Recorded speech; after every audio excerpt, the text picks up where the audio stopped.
That'll do it for us here in LA. Connecticut studios, we cede control back to you. Thank you very much, gentlemen. Let's focus then, shall we, on those two remaining round of 16 matches in the European Championships today. We'll kick things off with the early game, the Dutch taking on Romania. Netherlands, of course, laboured their way through the group stages, but they finally clicked, and clicked in style as they beat Romania comfortably. 3-0 actually flatters Romania. It could have been so much more for the Dutch, who missed a few, well, more than a few opportunities within this game, but they are through then to the quarter-finals. And look who's here. Oh, Mario Melchiot is here. Mario, you didn't even have to sweat this one.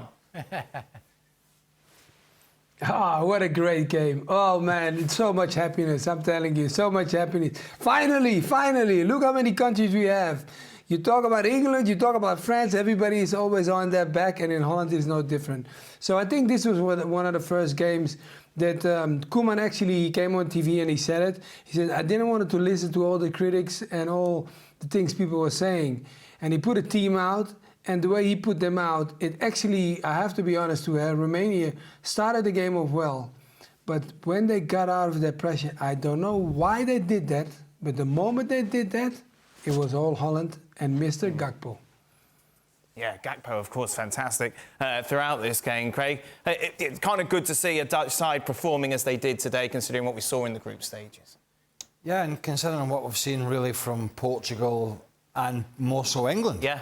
Against opposition that yeah, they were France as well. France, well, you know, to be fair to France, Belgium, even though I don't think they're a great side, they've still got some strength. Right. You know, Slovakia, Slovenia, with all respect, maybe even Romania, who've been okay up to this point, you're expecting it more one-sided, and it was.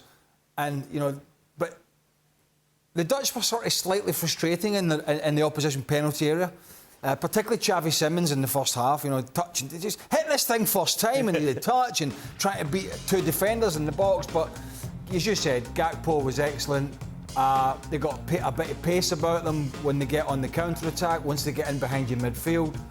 And yeah, I mean, I don't think it's a great Dutch side, but there was a very, very good performance in the end. And, you know, a comfortable 3-0 win, but Cody Gakpo just floating around, creating stuff. I mean, Dragusin, it was terrible defending for that. I think it was the second goal. When he's Frank is a defender and he's almost like, oh, the ball's gone out, I'm not going to make a challenge. And then Gakpo never lets it go, gets in there, bang, that's the tie over. That is the tie over at that point. So fair play to Holland. Maybe they can upset somebody in the quarterfinals. Yep. Yeah, they've got Turkey, of course, in the quarterfinals. We'll talk about Turkey a little bit later on. What was different today for the Dutch? They clicked. You said that before, introducing that game, comparing to the others, and you mentioned the other big nations.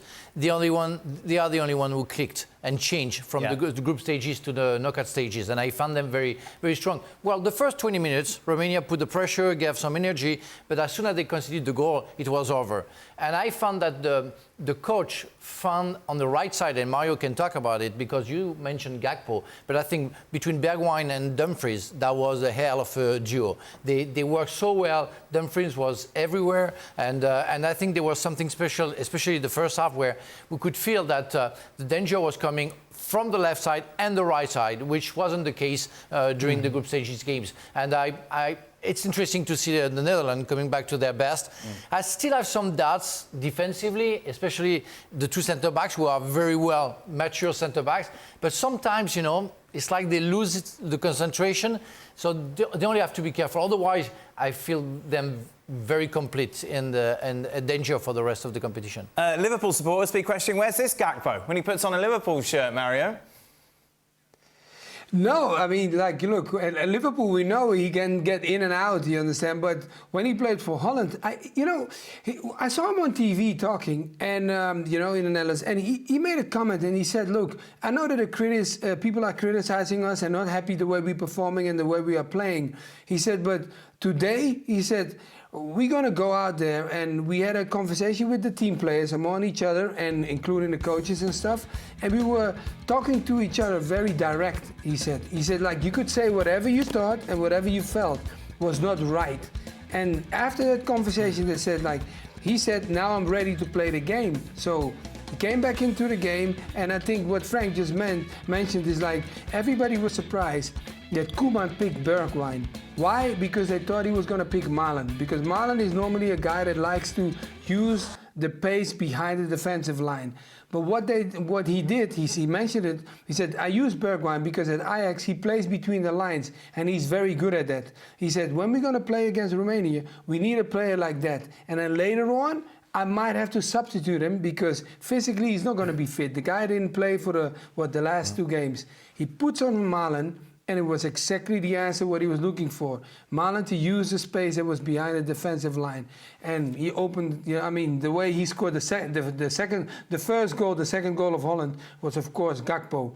But then the second goal, he took his own, he took it on, split right between the 2 defenders and then slid the goal in. I think, just what you guys said, look, when you watch the national team of Holland, we are so focused on playing beautiful football. And when it doesn't go right, that is when we hurt ourselves. But when we just are about our business and want to be effective, we play football like this. And I think this is, for me, I always said, like, just do the business. Don't always try to think you're Brazil. We are Holland. Just play the game. But Gakpo, he was a bit like it at the World Cup in Qatar, wasn't he? Yeah, great. You know, he was like almost like a different player. And maybe for Holland, they haven't got the amount of superstars that they once had. They've got 1 or 2, but they haven't got this conveyor belt of these huge names that were playing at all the biggest clubs. And maybe Cody Gakpo feels at Holland that he is the sort of talisman in that forward area. I know there's Memphis Depay and he's very experienced and they've got a bit of pace and Bergwijn and Xavi Simons and Daniel Malen. I get all that, but maybe Gakpo feels he's the guy that sort of glues it all together from the middle of the park, getting forward, getting in the box, creating chances. When he's at Liverpool, you're back in a mix of a lot of really good players. And, you know, it's not just about me and I might not even be in the team and there's a different pressure where normally you go and play for your country, there's normally more pressure. Yeah. But for some players, I think getting away from not being a regular at the club or not knowing if they're in the team every week, which I think Gakpo is probably in that. He's in that scenario where when Jurgen Klopp was naming the team on a Friday or a Saturday morning, whatever it was, am I playing or not? Yeah. Am I in the side? Where he's at Holland and he's fit, he's playing. And it makes him just that more confident. And then you see the best and you see a better Cody Gakpo. Because he won that role with the national team because of what he did with his former club. When he signed for Liverpool, he had to prove to get the role of a leader. He didn't get it. Salah had it, for example, and he had to get it. And he didn't get it yet. So hopefully it's going to come for him. But it's very strange that he feels more comfortable with the national team than with the club, which is normally the other way around. But they're one of the teams, Holland, that we didn't think would obliterate the opposition. We were waiting on one of the others doing it. England are going to wake up? No. Portugal, Ronaldo, it's going to happen for him? No. You know, so these sort of France, again, Mbappe, this nose scenario, it's, you know, he's going to put it behind him. The French are going to kick on. Yeah, it was a bit more of a sterner opposition in Belgium, a little bit. But the Dutch were the one side. You thought, right, this game could be extra, this game could be tight, this game could be a bit of a problem for Ronald Koeman. But in the end, it wasn't. And they were very, very professional. It could have easily been 5 or 6 with the chances that they created. So, yeah, they're in a good position. And as you say, it's Turkey they've got. So, no, it could end up being a pretty good Euros for them. Can they win it, Mario? Yeah. I think, look, winning the tournament, you also need a little bit of luck. And I think that's going to be one of the key things. And I understand what you mean. Look, they didn't come into this tournament as favourites. But, you know, like sometimes you need a bit of luck to get yourself through that. I mean, if I highlight luck, I don't want to call Portugal luck, but Greece was definitely, you know, years ago, one of the lucky ones that went all the way and winning it. But one of the things is what you guys already said, is like, if he can make sure, like that, we don't have a team full of stars, right? Probably one of the key guys that we have in our team is Van Dijk. Right, and then you have maybe Depay you could put up front, and then we have the injury of De Jong. That is how their team is built, and the rest is coming around them. But one of the key things is that we have some young guys that want to prove themselves. So like today we had Schouten, you know, like Schouten, the guy that plays in the middle of the park. What was the key thing of him? Was he plays at PSV, and PSV won the league this season. And we talked about Gakpo, but Gakpo was the captain of PSV back in it. So this team now normally is a lot of influence of Ajax. Now it's a little bit more influence of PSV because, you know, like Schouten you had, he came off and then he put Veerman on. Veerman was the guy that he took off after 20 minutes in the game against Austria, and everybody talked about in Holland. They were like, you know, this guy was a diamond in Holland, winning the league, and when it came to the national team, we talked about it on the show before, the shirt was heavy. He looked nervous and uncomfortable. But what Koeman did, he brought him on today again. And he said it. He said, because if not, I know why he did it. Because if not, he would have broken the kit. And he brought him back on just to give him the feeling like, listen, you're still part of the group and I'm going to put you back in. Brought him back on, and you could see the guy after the game he spoke. He had one of the biggest smiles, but you should have seen him. He was crying when he took him off after 20 minutes. It's great. This is how football is. You want a coach that's got your back, and he definitely got one. But yeah, to answer your question, will the Netherlands win it? No, I don't think so. And I'll tell you one of the reasons.